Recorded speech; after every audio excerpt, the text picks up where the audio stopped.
Hello, ladies and gentlemen, boys and girls, cats and dogs, and freaks of nature of all ages. My name is Reverend Brian Bad Hippie Jackson, and welcome to my channel. Alright, so we've got 5 arrows that are cold forged out because we learned our lesson the hard way that you don't put steel that is still attached to fiberglass in a forge. This is what happens. Unfortunately, I already knocked that one. So as you can see, that knock there. Now the knock, that's a pretty knock. We've got knocks on 3 of these, so we're going to put knocks on the other 2. I'm going to knock 1 and Adrew's going to knock 1, but in case you're wondering, these knocks here are not store-bought knocks. I made these. These are handmade knocks. And they're made out of a pin casing and a wooden dowel with some super glue. But we have to be careful with the super glue because I got that quick set super glue, so if it gets on your fingers, you got about 3 seconds or your fingers ain't coming apart. Anyways, we're going to put the battery back, or the camera back on the charger, and then we're going to go inside and we're going to knock these last 2 arrows and show you how to do that. And then once we get these last 2 arrows knocked, and you know how to do that, then we're going to break out the super glue and the feathers, and we're going to show you how to fletch them. All right, now we're going to see if this will work. What we're going to do now is we're going to do this to these other arrows that we made, and we're going to get them knocked. This is made out of a pin casing and a piece of wooden dowel. A piece of pin casing and a piece of wooden dowel. All right, so we're going to use the existing ones as a guideline to make the new ones. So the first thing we want to do is, since everything has already been prepped for the knock on both arrows right there, and all I did with that was I just took a file and I went around it, and it was time consuming, but it fits well. Now it's not one of those things where it's just going to slip on and off. It's going to get tight right there, okay? Because if it's made properly, then you shouldn't have to have super glue. It should hold itself together. We're just using the super glue as an extra precautionary measure, but everything has been prepped to the point that we actually don't need the super glue. It will hold itself together. You're allowed to talk, Adrew. Yeah, I'm not a very talkative person. Okay, so the first thing we're going to do is we're going to get some super glue. Oh, there's one more thing I need to get. A wet cloth, damp cloth, so that if we accidentally get glue on ourselves, we can get it off quickly. All right, and it also helps us clean up the arrows once we get done knocking them. All right, so the first thing we're going to do is we're going to take our arrow and we're going to put some super glue on the arrow. Actually, I'm just going to take this, an extra piece of pin. That way I don't accidentally glue, I don't know if you can see that, but this way I don't accidentally glue my my shaft to the towel. That would suck. Just need a few Q-tips to spread the glue with so we don't have to use our fingers. Yeah.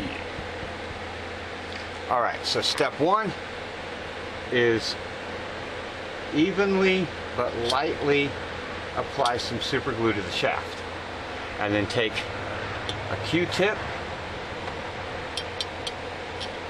and make sure the entirety of the shaft back is covered.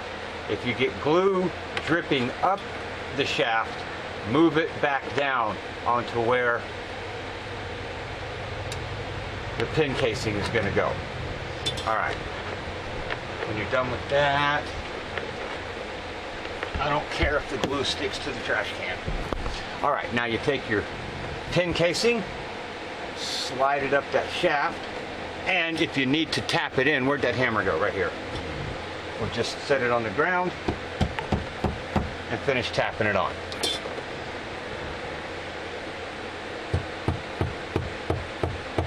See, and he has to tap it the rest of the way on, meaning that even without that super glue, that's going to hold. It's not going anywhere. Now I'll take the wet towel or wet rag and I'll get this excess glue out from around this edge. and then we'll let it set for a minute or two and set up. Now what I need to do is take this other existing arrow and make sure that my shaft or my knock length is the same. So I'm just going to mark that where I need to cut this off. Mine's basically the same. I can file that down. Well, you're going to be filing a little bit anyways when you put that knock in, so that 32nd of an inch there is going to go away as it is. Yeah, that's... And the best way to cut these pin casings is with good industrial scissors. Because if you try to use a saw on this stuff, what's going to happen is the saw and the file is going to fray the fuck out of this plastic casing.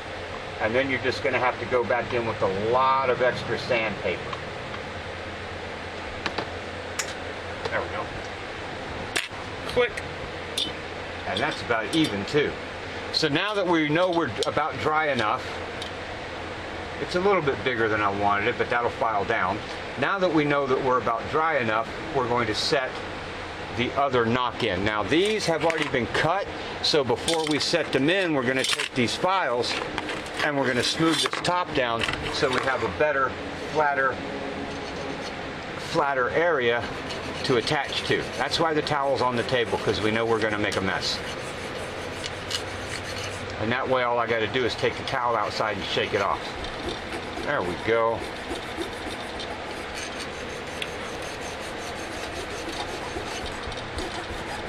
All right, that'll set. All right, now we're going to do the same thing with the glue. I'm going to mark this piece of dowel so that I know how far to apply my glue. I don't want to put my glue too far up it because then my hand will stick to it.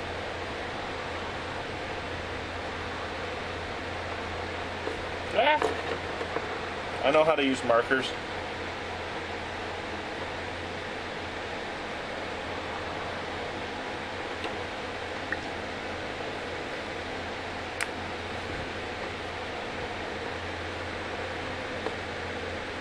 Make sure to get a little bit on that tip that you just sanded down so that you have a good, nice connection.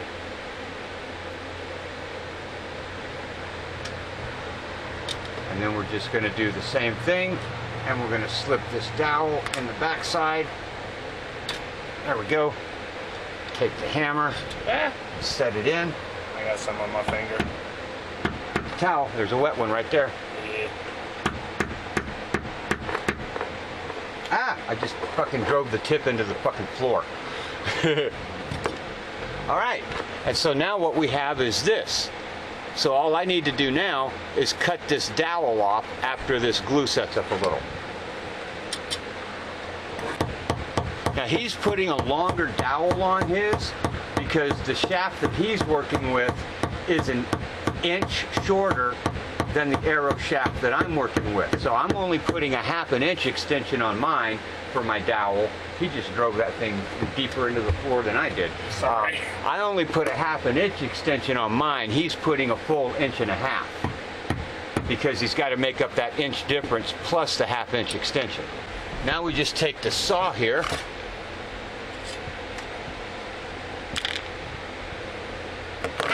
and we very carefully, and I only go in one direction because it's a thin dowel. This is a good saw,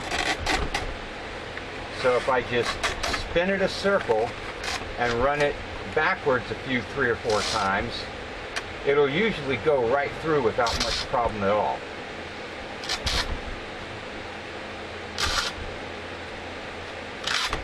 Just like that. Get on the other side where you get a better... Ow. Ow. Yeah, I'm not left-handed.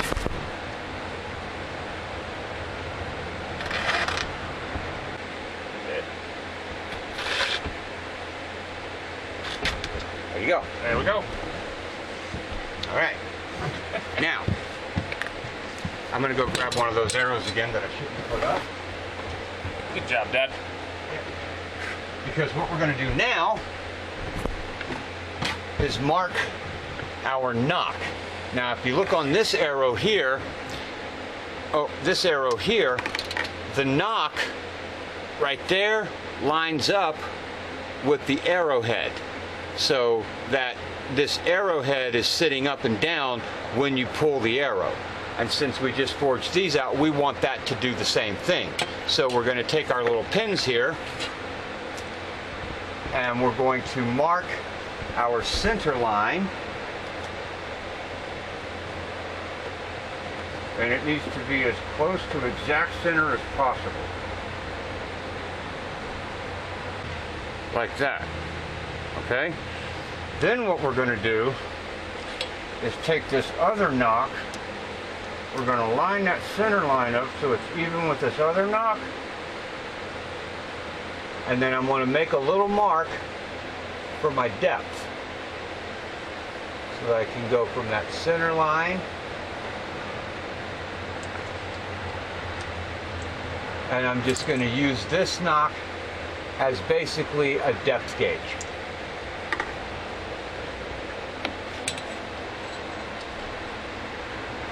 You don't want it to go too deep, especially on the smaller half-inch dowels, because if you sink it too deep,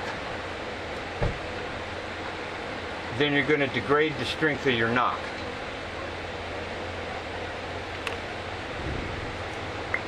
Alright, now what I use on this is a 3-step process, because this plastic pin casing is a lot harder to cut than you would think.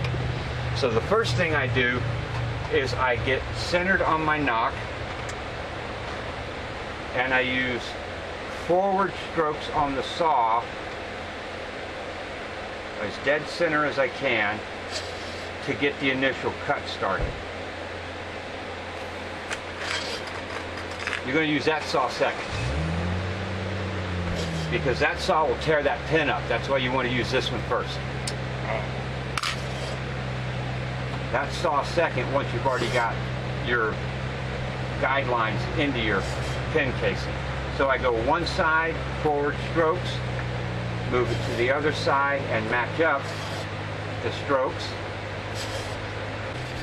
See, forward like that, at a little bit of an angle, and that you want to go down almost to the end of your groove mark, or your knock depth mark. You want to keep it as straight as possible, but it's not always possible to keep it perfectly straight.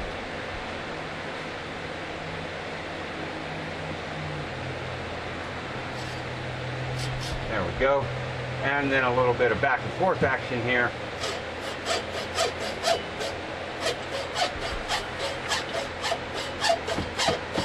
To start your depth. Does that look like it's going to... And I should be able to get my full depth done with this saw. There we go. I might need to go a little further. I need to get under light. But now we have this done. So we've got our first cut. Now, keep in mind that this is nothing that I studied up on. This was shit that I was like, how the fuck do I make a knock? And it all came from trial and error. I made a couple of really shitty knocks before I figured out how to make good ones.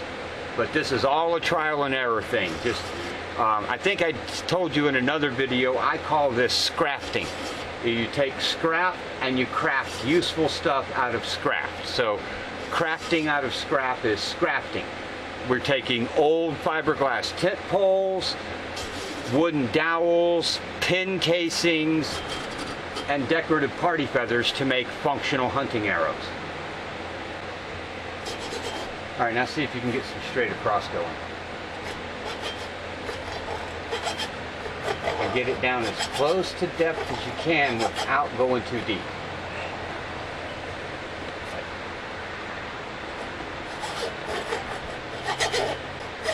That's looking pretty close. Has that got your mark? Not really. Not yet? Another 1/16 of an inch maybe?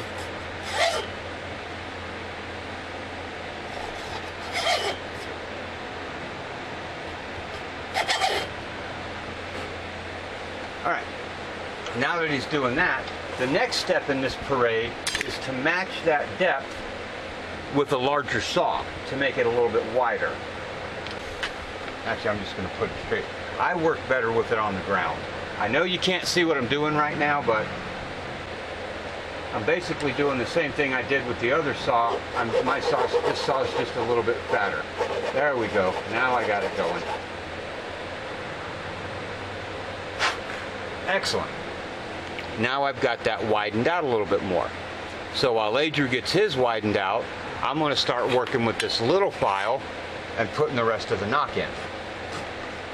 And I'm just going to use this small file, and I'm going to use the edge of the small file. The edge of this small file will make the perfect width on the knock. Don't need any extra tools. This file, now a bigger file would make the knock too big. A smaller file, the string wouldn't fit into the knock. For some odd reason, this file's perfect, so I don't have the need to go get another one.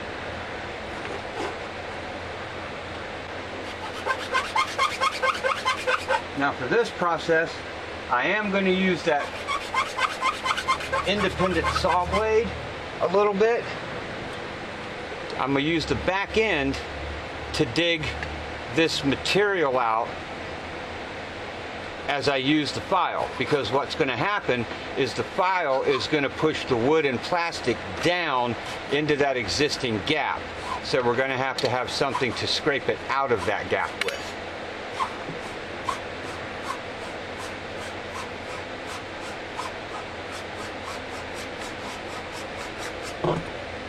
Alright, and I can do this pretty quick because I've done it a few times.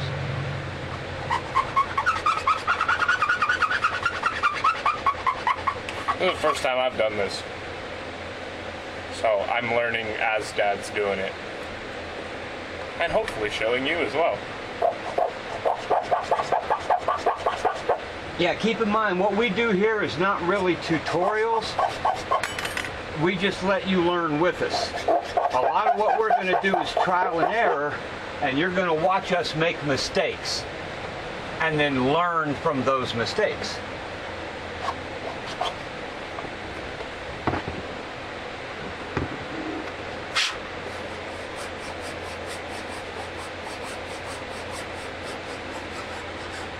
All right, that is almost far enough in. I've just got a little bit further to go, not much at all, and then it'll be time to start cleaning it up, smoothing it out, and dressing it.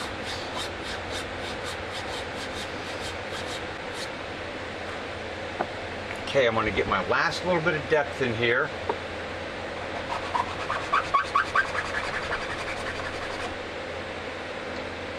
And that's the depth I need right there. That's good. Now what I'm going to do is I'm going to very gently take this file in on these edges here and give a little bit of a bevel so that we don't have sharp edges digging into our arrow string, our bowstring.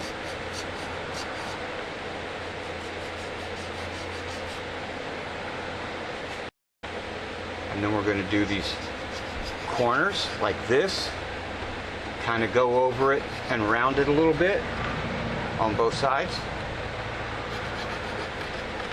Now this is going to pull a lot of plastic away and it's going to look really rough, but it's okay because we have 3 grits of sandpaper that we're going to go through to smooth everything down. Now it looks ugly right now,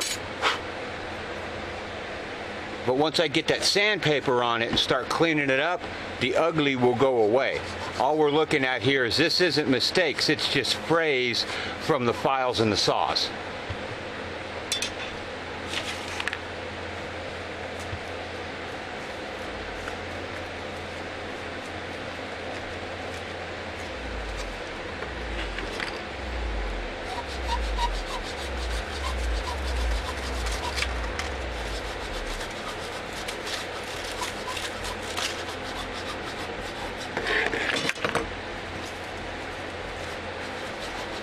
Okay, so what we have is 3 grits of sandpaper. The roughest is a 60 grit. The next roughest is an 80 grit. And the smoothest is 120 grit. So we're going to start with the 60 grit because it's the roughest, and start taking the really hard stuff off. And as that knock gets cleaned up, we're going to go down to the 80 grit and then finish off with the 120.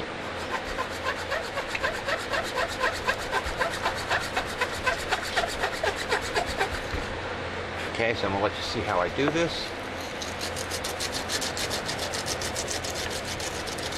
And all I'm doing here is just folding the sandpaper so that I've got an edge that will fit in this knock and sand everything inside the knock.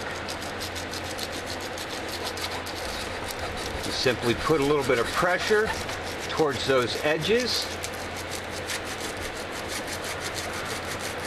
Kind of hold it at an angle so you can get some decent pressure. There we go. Now that I've got that inner sanded out fairly decent, I'll move some of these out of the way so I can lay this fucker flat. And I'm going to start hitting these edges.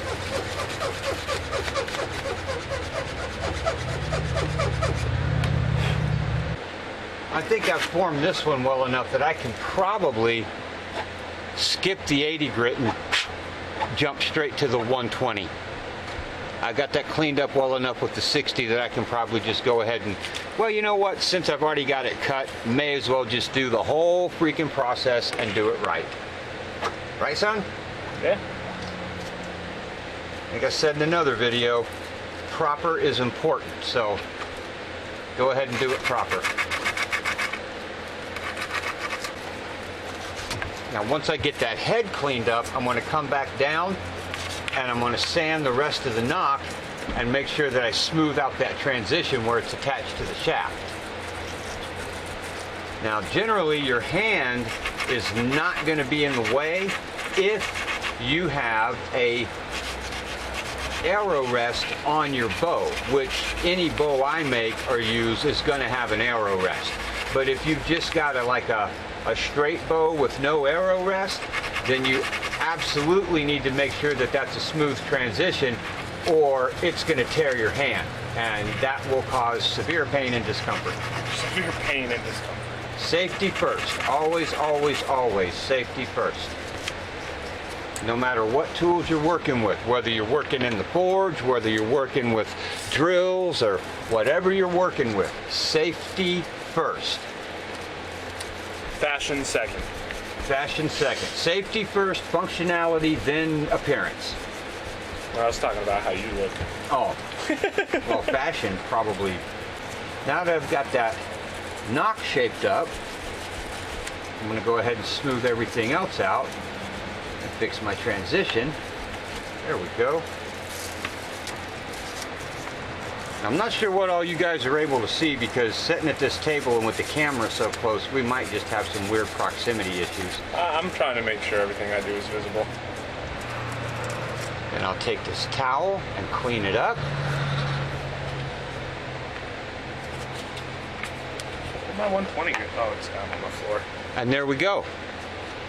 One finished knock. Looks good. That one actually looks really good. Very even. What do you think? Yeah. All right. Let's see if this thing will draw. Oh, doggy. That knock. Now see? Is that on film? I can't. I think so. Yeah, right there. Right there? I could take my hand off and it stays knocked. That is a good knock. It fits that. And I've got probably about a 25.5 inch to 26 inch pull on it. Now, if I had a better bow, I would have made longer arrows with a longer pull.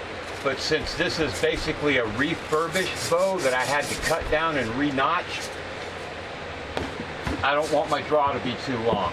I don't want to put too much stress on the limbs. Ow. Poked myself in the knee with the arrow. Well, you shouldn't have put such a freaking pointy-ass tip on it. Well, I'm sorry for making things functional. Well, I mean, put the pointy-ass tip on it after you're done doing all the fletching and stuff so you don't poke yourself while you're finishing making the arrow. I just want to see how good your design went for your very first homemade My very knock. first one. Oh, dude, that's nice.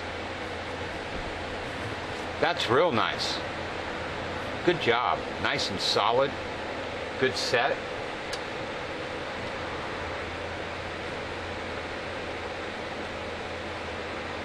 Is it going to set in? Sets in good. It knocks well. It's not perfect, but Well, I mean, it's not supposed to just stay on there like that, and it'll loosen up a little bit over time the more it's drawn. But what you're looking for is a good set that's not going to fall off the string when you draw a bow.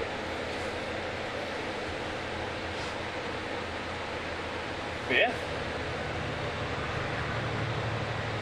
Nice. Good job. Good job. All right, now we're going to take ourselves a little bit of a break, rearrange this shit on the table, and we're probably going to run 1 or 2 arrows for practice for fletching before we sit down and do the fletching video. We don't want to do 100% trial and error on video. We'll do 100% trial and error off camera and then 50% trial and error on camera.